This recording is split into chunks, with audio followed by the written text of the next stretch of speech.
Welcome to Sexology, a podcast that untangles the science of sex and pleasure. And now, with this week's episode, your host, clinical psychologist, Dr. Nazanin Moali. Hello, welcome to the fourth episode of Sexology Podcast. I'm your host, Dr. Nazanin Moali. Today, we're going to talk about the relatively new research on a sexual subculture, which is called hookup culture. My guest today is Dr. Lisa Waite. Lisa is a sociologist, an associate professor at Occidental College. She received her PhD in sociology at the University of Wisconsin and earned her master's degree in human sexuality from NYU. She has authored over a dozen academic research articles and textbook on the sociology of gender. Without further ado, here's my conversation with Dr. Waite. Welcome back to another episode of Sexology Podcast. As I mentioned earlier, my guest is Dr. Lisa Waite. Dr. Lisa Waite is a sociologist, an associate professor at Occidental College. Lisa, thank you so much for accepting our invitation. Oh, it's my pleasure, of course. I'm very excited about our conversation today because honestly, I think when I was reading your research and your book, I found it fascinating because it shed a light, I would say, in a refreshing and interesting way, because I personally moved to the United States for college. I went to UC San Diego, and I came from a culture, I came from a feminist household, but I'm from a culture that was oppressive and had patriarchal values. So I was feeling, oh my God, wonderful. Finally, I'm at a place that women have equal rights, and I saw hookups and casual sex on campus as a way of women's liberation. It wasn't until I recently came across your research and I found it very interesting because it was looking at this issue from a different perspective. So based on your research, how do you describe American hookup culture?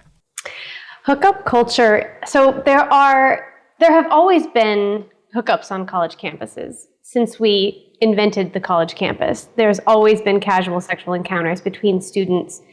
Hookup culture is a campus on which everyone is expected to have casual sexual encounters. So it's not just an option, but it's an imperative.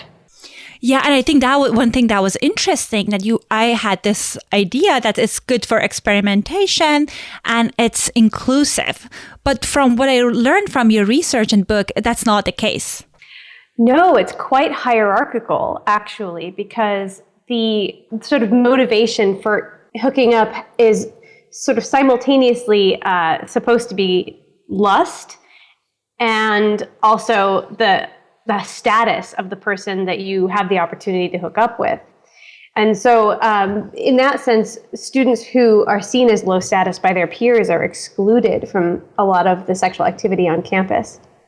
Yeah, and it seems like it's morally geared toward heterosexual sex, and you gotta have what's considered desirable to be able to play the game, quote unquote, in a good way or appropriate way.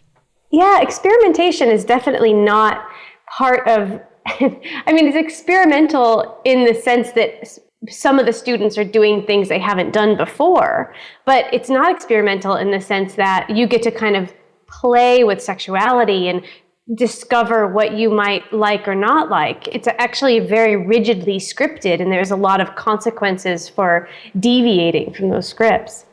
Absolutely. I know you were talking about that, how the focus is not getting emotionally attached, and how there are some expectation to kind of help people to appear unengaged, not emotionally invested throughout this process. Exactly. So what are some of the differences that you see as far as the hookup culture for different genders?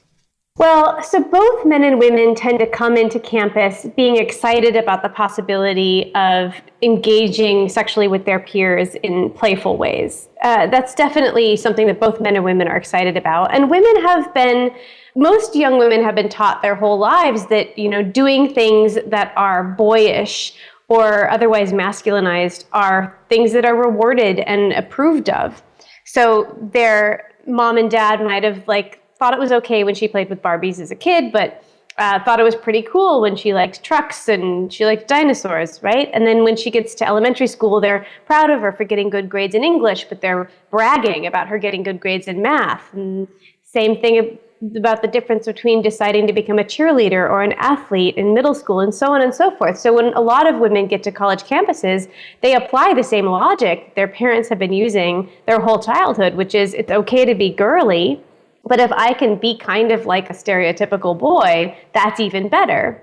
And then, so a lot of these young women feel the same way as young men, like here's my chance to sort of be sexually free and experimental. Similarly, both men and women on campus at about the same rate report that they're interested in actually having relationships. So one study found that 73% of men and 70% of women said they wish they could be in a committed relationship. So both men and women tend to come to campus with similar hopes and expectations. But in practice, hookup culture is much more conducive to satisfying male needs than female needs. And so women tend to have less pleasure in hookup culture, and also they carry more risk and experience more harm.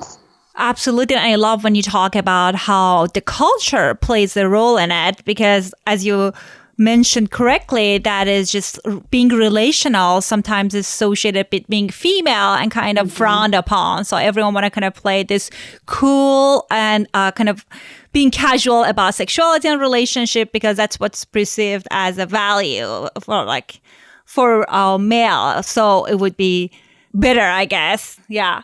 So as far as we talked about how it's evolved in America, and I know you're talking about the historic background of it. Can you give us some information around that? Oh, sure. Would you like the courtship history or the higher education history? Oh my God, both. Well, so we'll start with the higher education history. It's funny to me, or it sort of dawned on me at one point during the book that it was sort of strange that we thought that college was supposed to be fun. We often say, oh, it's the best years of your life. It's going to be amazing, which is a lot of pressure. But it also is a little strange. This is all about sort of occupational training and rigorous intellectual training. And why do we think it's supposed to be a time of your life where you have a lot of raucous partying, and why sexually charged raucous partying? So I kind of looked into that question, and I found this really fascinating history of higher education where at the beginning, during the colonial era, college was pretty stodgy. It was very staid. It was mostly middle-class men attending who were intending to be ministers themselves. It was very religious. It was the curriculum was incredibly dry, and behavior and schedules were strongly controlled, very rigid from the top down. And then about the mid-1700s, the rich families in America started sending their sons to college to get diplomas to sort of ratify their hoarding of wealth and power. And those men were much less amenable to being pushed around by these minister professors. And that started off 100 years of rioting on college campuses. And you have to remember that at this time, college kids had guns. They had muskets. That's not a good thing. Yeah, muskets and rifles and pistols. So they shot out the windows of buildings and they set buildings on fire. They would go inside and they would throw furniture out the windows. They would roll barrels full of tar set on fire across the quad. I mean, it was really, it wasn't boring like it used to be. It was actually quite menacing. And often they had, the cities would send in militias to try to tamp down these riots. And sometimes it worked and sometimes it didn't. And in response, the presidents of the colleges at the time they started expelling students who rioted, and sometimes in massive quantities. Sometimes an entire class would be expelled, or 25% of the student body would be expelled for these riots. And in order to make this a really severe punishment, they agreed amongst themselves, the college presidents, that they wouldn't accept into another college someone who had been expelled from one. Oh, wow, that's harsh. Yeah, except for there was one exception. And this was the president of Union College in Schenectady, New York. And he decides to take in all of the wayward sons that get expelled from all the other schools. And it's at this college in 1825, near the end of this 100 years of riots, where the first social fraternity was formed. And it's no coincidence, because fraternities were, from the beginning, meant to be deviant from the campus community at large. And so they were meant to be, so when colleges were very religious, they were secular, they were interested in economic advancement and not becoming a moral person. Fraternities were. They were all about vice, even from the very beginning, being reckless, drinking a lot, petty crime, and causing trouble. So college presidents were horrified by them, and yet they failed to stop them, and they absolutely just thrived and multiplied across the entire American college landscape. And so they are the ones that sort of bring this idea that college should be fun. These rich young men from wealthy families who aren't interested in subordinating themselves to their professors. And slowly but surely, they sort of become to dominate college life. And as colleges democratize and more students are attending them, a couple things happen. One thing that happens is women start going to college. This is about 1920s. Mm-hmm. And that's when the fraternity lifestyle transitioned to including trying to get sex from women as sort of a competitive game. Before then, fraternity men were having sex. They were having sex with each other, and they were also having sex with women who had less power than them. Right. So working class women in town, sex workers, or women they enslaved. But now sex could be a game because the women coming to campus were their social equals. So that happens around 1920. And the other thing that happens is, for the same reason, the democratization of college attendance, American culture gets really interested in higher education. And there's all these college novels coming out, all this popular attention to colleges. And that attention solidifies fraternity men as the epitome of the college student. So his lifestyle, and this is where it kind of intersects with the students of today, his lifestyle becomes the model lifestyle for the college student starting about the 1920s. Fascinating. And I know that even by media, by TV shows and the movies right now, the way they portray college is that you gotta have to party and you have to be part of this culture if you want to experience college. So I think that is very interesting to see what happened as far as the shift from somewhere that was very more rigid and religious, and now we're seeing about it seems like at the other part of the extreme that we're kind of forcing this culture upon the students. Yeah, and a lot of people blame Animal House, the movie that came out right. in 1978, and that did exacerbate this idea. And so did alcohol industry after Animal House. They saw that movie and its popularity, and they saw an opportunity. So they spent millions of dollars in the 80s to try to convince America that college students should be drinking. And it worked. So that sort of that exacerbated the problem. And then we had this Federal Transportation Act, which ties state funding for transportation to their willingness to raise the drinking age from 18 to 21. And that happens between 1984 and 1987. And what that does is it basically throws all the power on campuses where there's fraternities. It threw all the power to fraternities, because now students couldn't drink in the dorm because it's illegal. Right. And the campus is policing that. They can't as easily drink in bars and clubs. They need fake IDs, and they have to be, risk takers to do that. sororities aren't allowed, for the most part, to throw parties with alcohol. So what's left is fraternities. And now fraternity men, who have been advocating this reckless lifestyle for 200 years on many campuses, have this incredible power to control the social life for everyone. That is fascinating because it seems like, again, there are not equal opportunities. And it seems like the power is more on fraternities to kind of control the environment because they kind of have power over these scenes. So how about the mating history? And I know that in the book you were talking about how this hookup culture is kind of associated with feminist movements. Yeah, I mean, human sexuality it hasn't changed a lot over the last millennia, I would argue.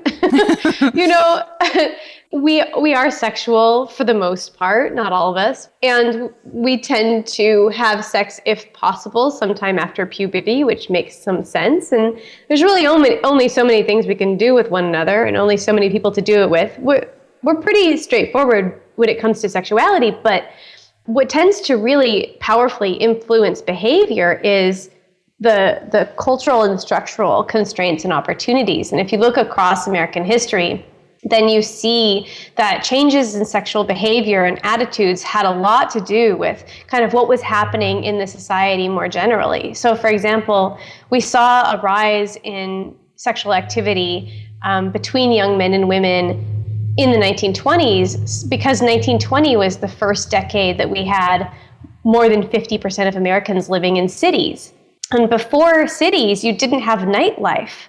But there was not enough people in any given place to support a street with bars and clubs and Nickelodeons and burlesque halls, right? So now 1920s, which we call the Roaring 20s for just this reason.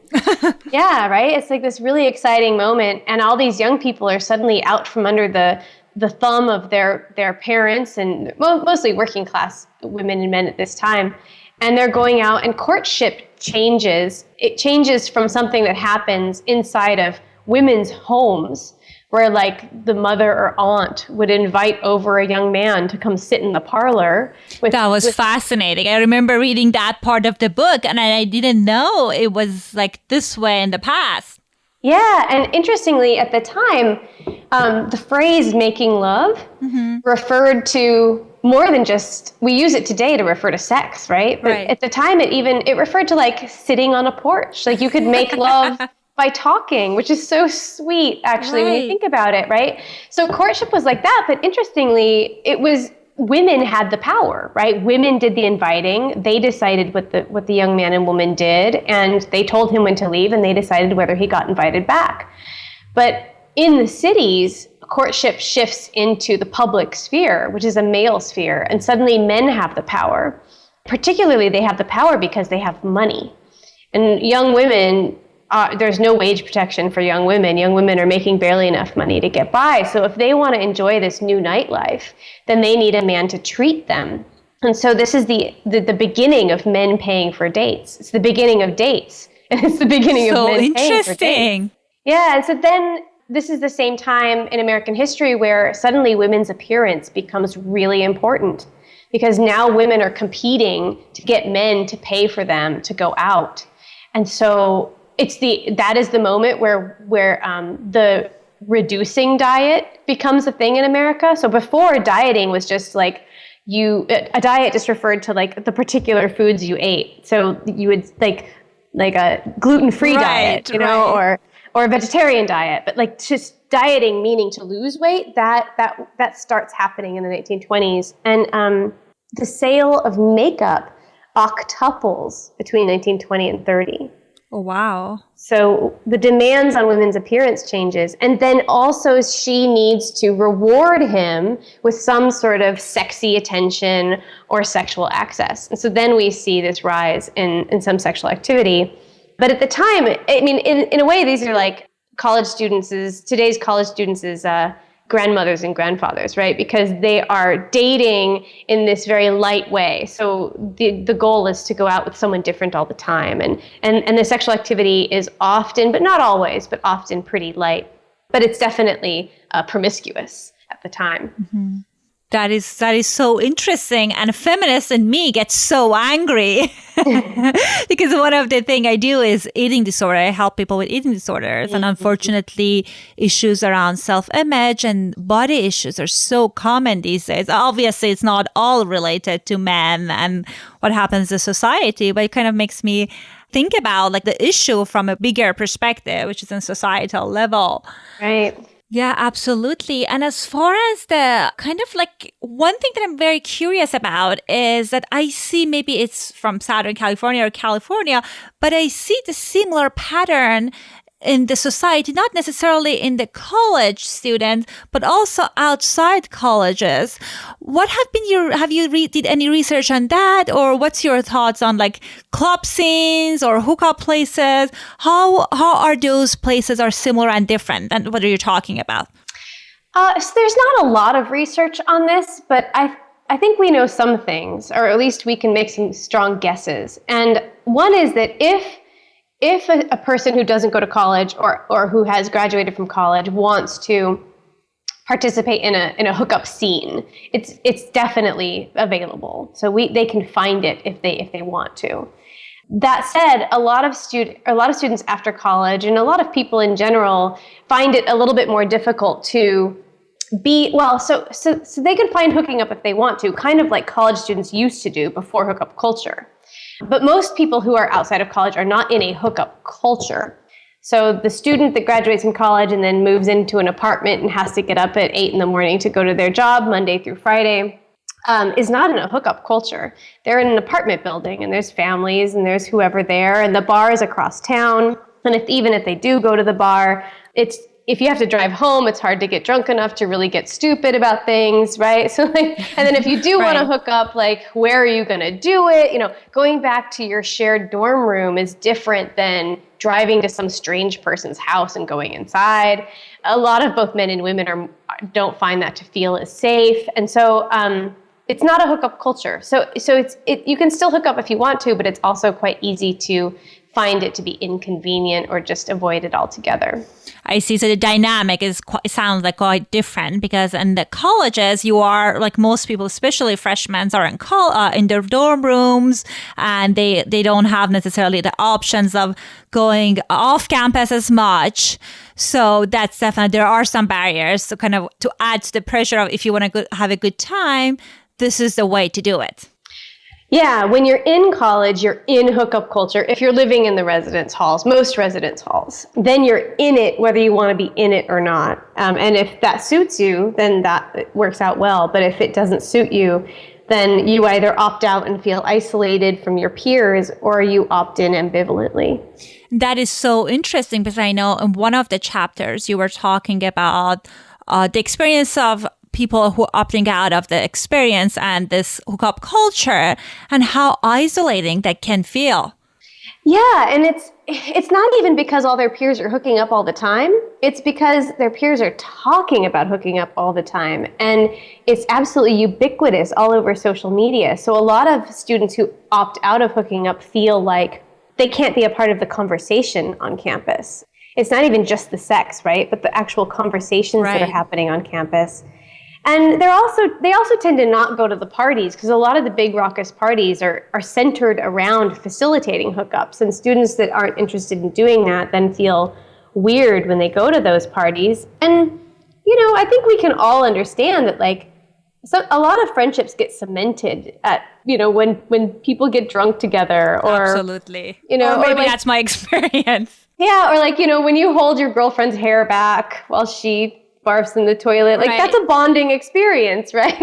Right. So they're missing out on a lot of these things, missing out on the conversation. They often feel judged by the students who are hooking up, as if they're strange or prudish, or they think that the students feel judged by them because of their choices, and so that they get kind of avoided for those reasons. So yeah, they can often feel very isolated, like they're not having the real college experience. They're missing out on something important, and they're not making friends. Yeah, which can be very unfortunate and isolating, if considering that many of the people are living on campus and on those dorms, and if you're not part of the culture, it can be very sad. So it seems like most people who attend the colleges, they have this experience. And I know you were talking about how it is kind of consistent across the United States. So it's not like only California or New York. It seems like it's a kind of widespread experience. And how these people have been exposing, when you get exposed to the hookup culture, how does it impact your relationship and sexual attitude towards sex long term? Or does it? Yeah. So this research is a little speculative, but when you ask students, do you think hookup culture is good or bad for your ability to be in a relationship? They say it's bad because a lot of the skills you need to navigate hookup culture are the exact opposite of what you need to navigate a relationship. And perhaps the most obvious example is in hookup culture, you're not supposed to actually like the person you're hooking up with. So you hide and suppress all of your positive feelings for the person you're with the exception of lust. You try not to have any affection for them. And it's really it's like the worst thing you can get called in hookup culture is desperate. So nobody wants to tell each other they like each other, even when they really do. And there's there's one really, really sad moment in the book where this girl, Farah, she's very good at hookup culture. She's really kind of got this nice hard shell on the outside. And yet she's fallen for this guy she's hooked up with a number of times. And they go back and forth about this. And then finally he gets up the courage to actually try to break down their dance, right. of not caring about one another. And he just says, "So do you like me?" And she just looks him straight in the face and says no. And then she tells me in her notes that she just felt devastated by her own answer, just devastated. And so she just couldn't stop, right? She couldn't stop doing it at the moment she needed to. And both she and Teak were the worse off for it. Absolutely. And that is so unfortunate because I guess the goal based on what you said and the research shows that people want to be in part of the relationships, have some kind of romantic relationship or committed relationship in any kind of context they're comfortable with. But that is something that most people enjoy. And it seemed like although she was interested, but she was kind of she was kind of hesitant to change the dynamic. So that's interesting. Yeah, and also students that really would like to be in a relationship but can't tolerate casual sexual contact, they often don't get into relationships at all throughout all of college. Because right now, the way to actually get into a monogamous relationship is to hook up and then potentially hook up again with the same person, and then again until finally someone admits they like each other. And so if students aren't willing to go through that period of hooking up, and they aren't willing to hook up with lots of different people in the hopes that one of them actually transitions into affection, then they don't get into relationships at all. Psychologist in me kind of makes me think it kind of make them vulnerable to all the emotional distress and all the issues and sometimes trauma. Yeah. And actually, Farah, the girl that told the guy she didn't like him when she did, I interviewed her after she graduated. She was among the first waves of students I interviewed. I did research with, and I interviewed her after, and she was still trying really hard to break down that shell. That was actually the last guy she ever hooked up with. That was so traumatizing. Oh, wow. But she never hooked up with anyone else again the next 3 years of college. And here she was after graduation, and she was trying really hard to feel comfortable expressing liking for someone else, just to express the desire to be with someone else. And she told me that she was trying to not be so afraid of holding hands with someone. Oh, wow. So it really sounds impacted her and emotional level. Yeah. And it left her feeling like she was very vulnerable, and it was very scary to open up. Absolutely. So I've noticed that we are toward the end of our time. So again, I think this is a very fascinating conversation. And at least for me, it was a new topic. So I'm sure many of our listeners will have some questions and they want to kind of possibly contact you. What would be the best way of contacting you? Well, I have a webpage, which is lisa-wade.com. And on there is all of my social media. So I would be happy to chat with people on Facebook or Twitter or even Instagram, if that's a good idea. Wonderful. I try to be responsive, so I'd love to hear from people. That is great because so many people in academia, they're not necessarily tech savvy. So it's fantastic to see that you are very active. And also, are you in the book tour right now? Yes, I just did. I'm doing my third event here in New Orleans, where I am based, and then I hop on a plane over the weekend to do 6 or 7 cities before I come home. Okay, fantastic. And I make sure that I leave the link to your website and all the information in the show notes so people would be able to contact you, and also the book, because I think I personally read the book and it was fantastic. Thank you so much, Lisa, for your time. It was an honor to interview you, and thank you for your time. Oh, thank you for your enthusiasm. I really appreciate it. And I'm very proud of the students in the book. So I hope everyone gets to hear what they have to say. Wonderful. I hope you enjoyed my conversation with Dr. Wade. We talked about the differences between a sexual culture that includes hooking up and a hookup culture. Also, we talked about the questions of when, why, and where hookup culture emerged. Again, thank you so much for listening to this show. And if you have a moment, I would really appreciate if you leave us an honest review on iTunes. Thank you so much, and I'll talk to you next week. Thanks for listening to the Sexology Podcast. For more great content, visit www.sexologypodcast.com. Please be advised that information presented on this podcast is not a substitute for seeking help from a licensed mental health provider.